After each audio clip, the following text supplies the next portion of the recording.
भाई रे भाई, एवढी गर्दी कशाची उमरखेडमध्ये आज अचानकमध्ये एवढी गर्दी कसं काय वाढली? तर नमस्कार मित्रांनो, स्वागत आहे आपल्या नवीन ब्लॉगमध्ये. तर आजची सुरुवात झाली आपली निवडणुकीच्या रिझल्टपासून. तर आपल्या उमरखेडमध्ये होती आज रिझल्ट. उमरखेड नगरपालिकेचा आज रिझल्ट होता. तर सगळे लोक सकाळपासून उत्सुक होते की कोण येईन म्हणून. आम्ही त्यासाठी थांबलो होतो. भूक लागली होती तर नाश्ता करायला आलो. मस्त इडली सांबार खाल्ला आणि पुन्हा डबल गेलो आम्ही. सर्व लोक वाट बघत होते की कधी रिझल्ट डिक्लेअर होते.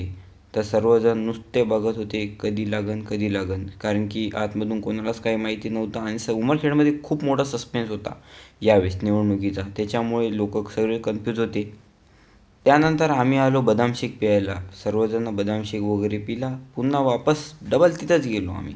आपापल्या वार्डातले उमेदवार जे निवडून येते त्यांचा जल्लोष झाला होता चालू, कारण की खूप वेळचे लोक उत्सुक होते आणि काही जणांचा रिझल्ट लागला आणि काही जणांचा थांबला होता. त्याच्यामुळे सर्वजण माहोल चालू होता. खेडमध्ये जनशक्ती पॅनलचा विजय झाला आज. त्यानंतर संध्याकाळी आम्ही बसलो ग्राउंडवर. थंडी खूप होती तर बसलो थोडं. तर मित्रांनो, कसा वाटला ब्लॉग? तर भेटू पुढच्या ब्लॉगमध्ये. धन्यवाद.